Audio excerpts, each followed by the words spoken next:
সবাইকে অনেক অনেক অনেক স্বাগত। আজকের দিনটা ঠিক এখান থেকে শুরু করলাম। আজকে সকালে কিছুটা তুলেছি, ওটা আগে ভিডিওতে দেখতে পাবে। এখন আমি নতুন করে একটা ভিডিও শুরু করলাম। মেলায় তো যাব না, একটুখানি কাজ আছে, এটিএমে যাব, টুকিটাকি কাজ আছে, করে তারপরে আসবো। চলো সাথেই থাকো।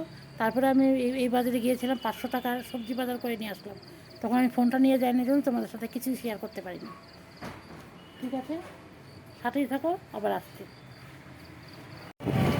রাস্তাঘাটের পরিস্থিতি এখন এরকম। এই রাস্তাটা বেশি ভিড় নেই, কারণ মেলা যাওয়ার অন্য রাস্তা তো। এই জায়গায় এই রাস্তাটা ফাঁকা ফাঁকাই আছে। কি জাহাজি কলা ছোটোগুলো কত? ছোটগুলোর দাম কম আছে। কত? 20 টাকা ঝুঁকি আছে, 30 টাকা ঝুঁকি আছে। দাদা আমি এটিএম থেকে আইসি না তো, এটা এটিএমে চলে আসলাম। এটিএমে যাই, টাকাটা তুলে নিয়ে আসি, তারপরে আবার আসছি। এটিএমে আসলাম।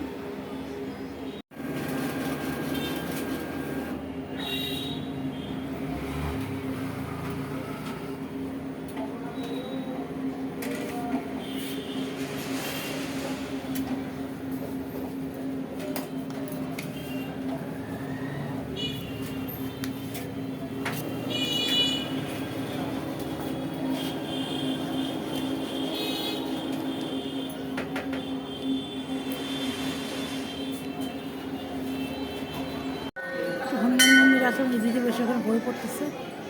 ওই যে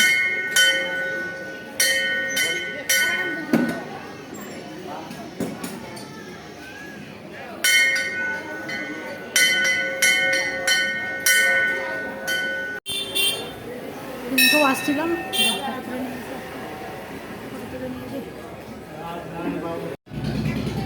রাধাকৃষ্ণ ঠাকুর এখানে। এটা হচ্ছে সেদিনকে আসছিলাম, দেখাচ্ছি তোমাদের সন্তোষীমা ঠাকুর এখানে।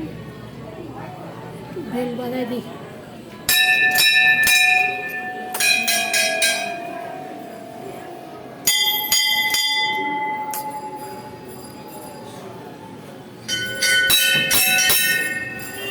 সাই বাবা সেদিন আসেনি, সাই বাবা।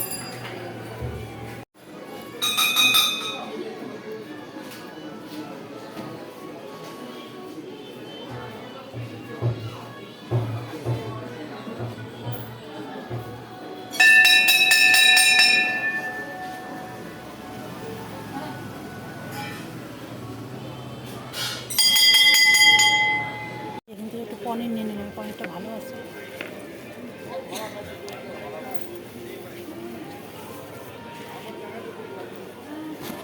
দোকানে চলে আসলাম। দাও না, দাও দাও দাও।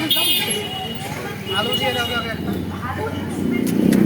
কটা ফুচকা খায় নি, ইচ্ছা করছে ফুচকা খাওয়ার। এটা মেলায় যাওয়ার আসে, দেখো কতটা ভিড়। আমি এখানে বেকারিতে যাবো একটু বিস্কুট আনতে। মেলার ভিড় দেখো।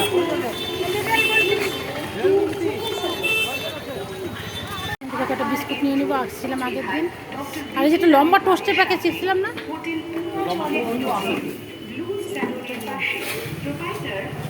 হ্যাঁ হ্যাঁ হ্যাঁ, 10 টাকা 2 জায়গা লঙ্কা ছাড়া দিই। আর ভেজা যে কি বলে এগুলো দিবি না কিন্তু, যে এইটা কাঁচা ছোলাটা আর হচ্ছে যে ভুট্টা নাকি কি ওটা দিচ্ছি। ভবানীগঞ্জ বাজার, কুচবিহার। আমাদের phone number 8348196688। Jisrat Advanced Dentistry and Orofacial Center, a complete face and টোটোতে উঠে পড়লাম। এই দেখো কত কিছু নিয়েছি, অনেক কিছু। চলো টোটোতে উঠে পড়লাম, এখন বাড়ি যাই। মেয়ের জন্য ওখানে ম্যাক্সি থেকে মোমো নিব। ম্যাক্সি মানে কি, ম্যাক্সের সামনে, তারপর বাড়ি চলে যাবো। চলো সাথে থাকো। মেলার জন্য না রাস্তাঘাটে প্রচণ্ড জ্যাম হয়ে যাচ্ছে,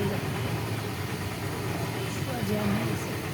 বন্ধ নাকে এই তেল টেনে দিলে সমস্ত ব্লক হাঁচির মাধ্যমে বার করতে সক্ষম। এই আয়ুর্বেদিক ঔষধি মাত্র একবার এই তেল ব্যবহার করে এর সত্যতা যাচাই করুন। রংটার জন্য না, মানে লাইটের আলোটা না কেমন কালো কালো লাগছে। দিয়ে করে আসলাম, বাজার থেকে আসলাম, এসে এখন হচ্ছে আজকে নিরামিষ ছিল তো, আজকে খিচুড়ি রান্না করবো। খিচুড়ি সব রেডি করে রেখে গেছে, যে বাটিতে চাল ডাল ধুয়ে যে মশলা যেটা দিব সেটা রেডি করে রাখছি, এই হচ্ছে ব্যাপার। আর আমি যে খিচুড়ি বসাই দিলাম, আমি একটা খিচুড়ি রান্না করবো, আর এই যে বেগুন ভাজা কাটা আছে, বেগুন ভাজা করবো। হচ্ছে আজকে রাত্রের খাবার আবার। ঠিক আছে, তোমাদের সাথে খিচুড়ি কী শেয়ার করবো। এই পাঁপড়টা নিয়ে আসছি যে তোমরা দেখালাম, সে এটা কিসের চালের পাঁপড় মনে হয়, ভাবছিলাম ভাজবো এখন, তবে না এখন আর বেগুন ভাজা দিয়ে হয়ে যাবে। ঠিক আছে, সাথেই থাকো, আবার আসছি। যে চাল ডাল ভিজিয়ে রাখতে, আর ভাতও আছে, ভাতটা দিয়েও করবো। যে সম্মতা যখন লবণ দিয়ে দিচ্ছে, একটা ভুঁকটা দিল। চাল ডালটা ভেজে নিচ্ছি, আর এখানে হচ্ছে যে গরম জল বসিয়ে দিলাম। তাহলে আজকে খিচুড়িটা রান্না করতে করতে ভিডিওটা আজকে এখানে শেষ করছি। কালকে আবার নতুন দিনে নতুন ভিডিও নিয়ে অবশ্যই আসার চেষ্টা করব। সবাই ততক্ষণ খুব ভালো থাকো, সুস্থ থাকো, সাবধানে থাকো। আজকের মতন সবাইকে টাটা। তেল দিয়ে দিলাম, আর এটা সিটি পড়বে, একটা সিটি পড়লে অফ করে দিব। আর এই পাঁপড় কটা বার করলাম, এই পাঁপড় কটা ভেজে রাখি। মেয়ে যদি বেগুন ভাজা না খায়, পাঁপড় দিয়ে খাওয়া দেবো। যে পাঁপড়টা ভেজে নিলাম, দেখো।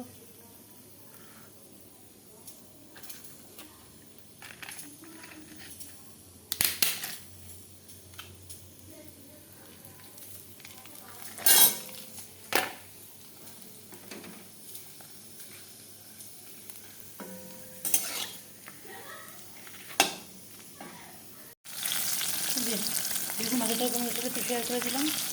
বেগুন ভাজতেছি, যেহেতু পাঁপড় ভাজতে অনেকটা তেল হয়ে গেলে, এত তেল লাগে না। মাছ মতো করে বেগুনটা ভেজে নেবে।